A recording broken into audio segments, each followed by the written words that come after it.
Turid Sayer, together with her teenage sons, Magne and Lauritz, returned to the Norwegian city of Edda after many years of absence. At the entrance to the city, their car gets stuck behind an old man in an electric wheelchair who is trying to turn right. Magne gets out of the car to help, and the old man's wife approaches him. Looking into the guy's eyes, she smiles with satisfaction. He's a good boy, and then she touches his forehead. Magne's iris changes color for a moment, and then the guy feels something unusual in the perception of the world. He returns to the car and, trying to close the window, breaks off the window lifter handle. Stunned, Magne turns the thing in his hands and suddenly says that it's going to rain. Mother and brother laugh. There is not a cloud in the sky, and immediately the car is showered with a heavy rain.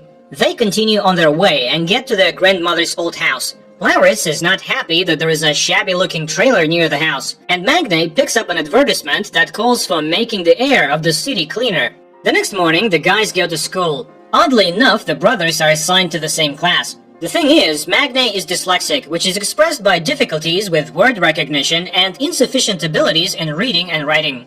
Magne's attention is immediately drawn to a pretty blonde, Gry, but Lauritz is ahead of him, and Magne has to sit in the back of the class next to Isolde, who is not popular at school. A lesson on the Scandinavian gods begins, and Magne learns that Edda is the last Norwegian city to convert to Christianity. It was here that Ragnarok took place, during which the gods died, and the fate of the giants remained unknown. During lunch, Magne sits at Isolde's desk again, and learns that she is on the side of the Greens, and is fighting against the pollution of the world. She also introduces the guy to Fjord Utul as son of the owner of the Utul Industries factories, Fjord's sister Saxa, and their mother, the director of the school, by the name of Ran. And then she talks about her blog on YouTube. At the end of the classes, the two leave school together, and then Isolde notices that one of the wheels in her bicycle is bent. Much to the girl's astonishment, Magne easily fixes the brake and returns the wheel to its original condition, which surprises him as well. In addition, he notices that his eyesight has begun to improve. The next day, he, Isolde, and Gry get a general assignment in sociology and begin to study democracy. Magne suggests studying the topic by using their town as an example. At this moment, he sees his mother, who has come to talk to the director. The women discuss boy's progress at school and recall the tragedy that happened many years ago when the boy's father died under mysterious circumstances. Later, the mother notices that Magne is not wearing any glasses and does not understand how this can be.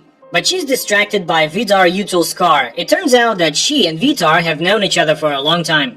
After returning home, Vidar tells his wife Ran about the meeting with the woman, while their children Fjord and Saxa discuss their appearance and whether it matches their age. Vidar gives them a task to follow Magne, who is currently engaged in repairs, and notices a rune carved on his father's tools. Later, the guy visits Isolde's page and looks through her materials about the strange death of the fish in the fjord. The next day, the girl invites him to her place and reminds him that he no longer needs glasses. While choosing water in the store, she explains to Magne that he can't drink tap water in Edda, and the store clerk suddenly warns the guy about the danger of the vernal equinox.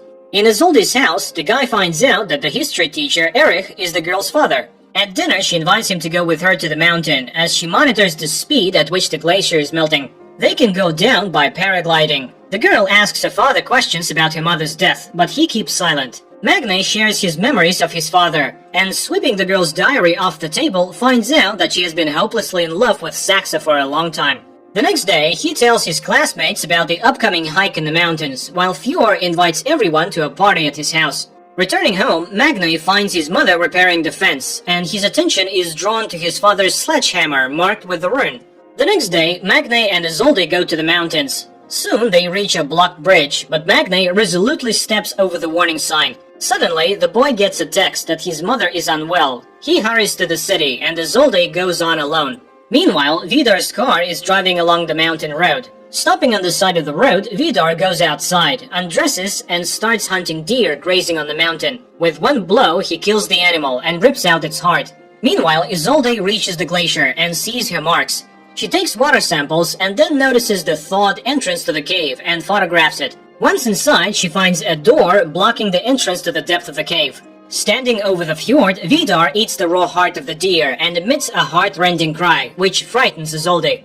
Upon reaching home, Magne discovers that his mother is absolutely fine, and angry at his brother's stupid joke, goes outside. He sees Isolde paragliding down the mountain. Suddenly, the paraglider starts drifting towards electric wires. The guy hurries to the crash site and finds the girl's lifeless body. Vidar also arrives and tries to help her and then calls for an ambulance. But nothing can be done anymore. Returning home, Magnay throws away his glasses and sees the sledgehammer. The distraught guy throws the hammer and it disappears into the clouds, which are instantly covered with lightning. After everything that happened, Magnay is taking the death of her friend hard and decides never to wear glasses again. The classmates ask a lot of questions about the girl's death, but he can't say anything definite. He enters the classroom and sits down at the desk whose second half is covered with flowers and burning candles. Ren makes an announcement that there will be no history class today, but suddenly Isolde's father enters the classroom. He cannot stay at home alone. The man asks the school not to cancel the vernal equinox holiday because Isolde would be against such a decision. Later, the police announced that the girl's death was caused by a thunderstorm strike to the dome of the paraglider. But Magnay objects. Everything happened before his eyes, and there was no thunderstorm at that time. Nevertheless, the case is being closed. On the same day, Vidar asks Stuart to get the insurance money for his car, which was smashed by some madman. And he sends the woman photos in which Stuart recognizes the sledgehammer. She hurries home to ask Magnay questions, but he himself is shocked by such an accusation.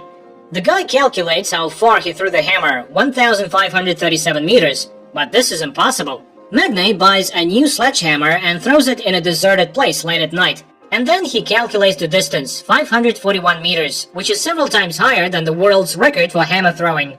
Meanwhile, Vidar examines the sledgehammer, while Rand speaks about the experiences of the school children, who sincerely mourn the dead girl.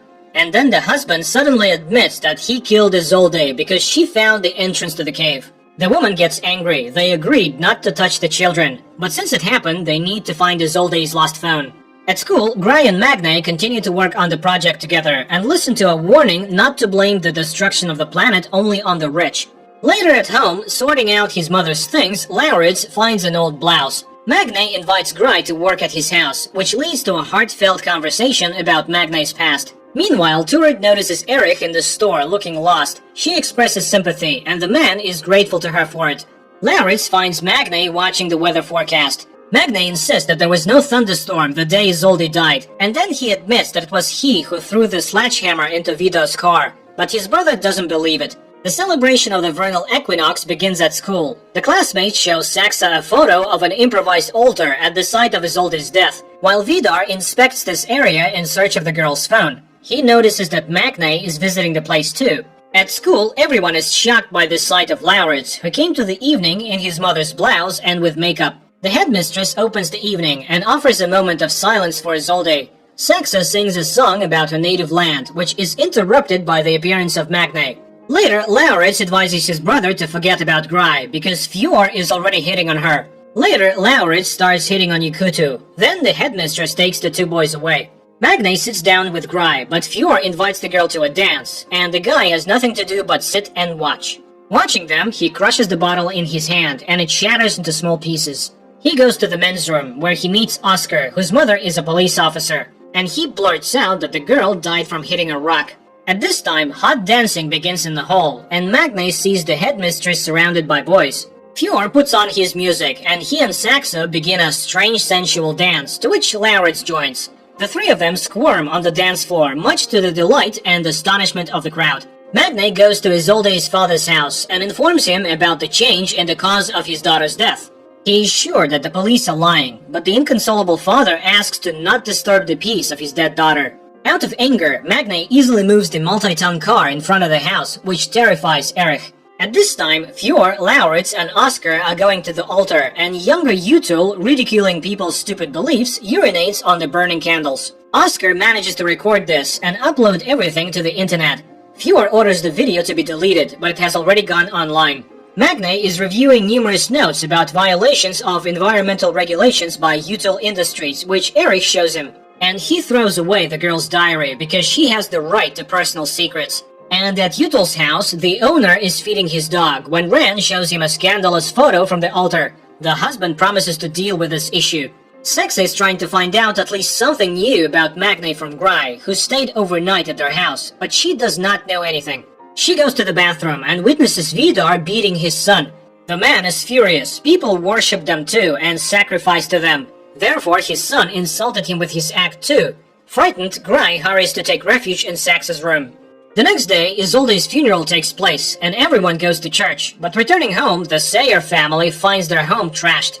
The brothers go to the homeless neighbor, accusing him of stealing from their house. He admits that he has been in the apartment, but only after another man who arrived there in a big black car accompanied by a dog.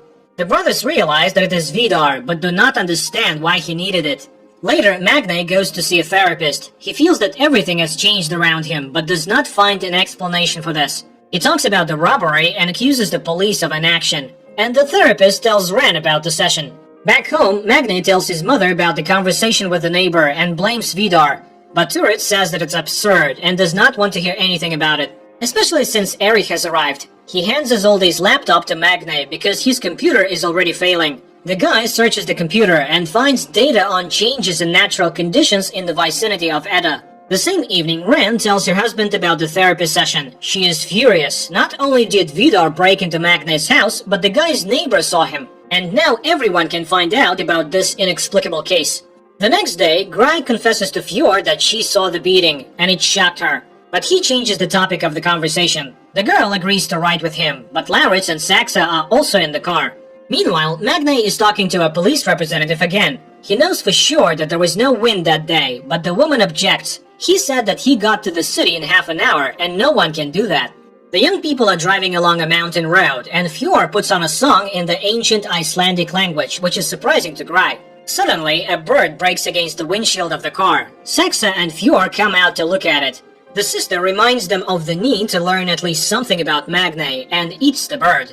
Puzzled by the officer's words, Magne goes to a deserted warehouse and starts jogging to see how fast he runs. He does a 100-meter dash in just 7 seconds. Meanwhile, Erich has given Isolde's jacket, which has traces of blood on it, and Vidar follows Magne and witnesses an accident in which the guy is hit by a snowplow. He joyfully announces to the family about Magne's death, who interfered with their affairs. Then Vidar confesses to the children that he killed Isolde because she found dangerous things hidden by them in the glacier. Ren reminds them of the danger they are exposed to by getting close to mortals. Meanwhile, the doctors at the hospital are perplexed. The guy who was hit by the snowplow has no injuries at all. Magne goes home, and he doesn't know that at this very moment, the body of his deceased neighbor, who was a witness to the robbery of their house, was being brought to the morgue. At home, Turit thanks the gods for saving her child's life. And Magne makes another note. He is now also invulnerable.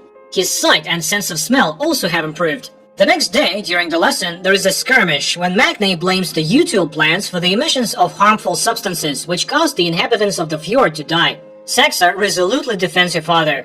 After the lesson, Magne asks the teacher to test the dried blood from Isolde's jacket. He is sure that there's someone else's blood on the clothes. At least they smell different.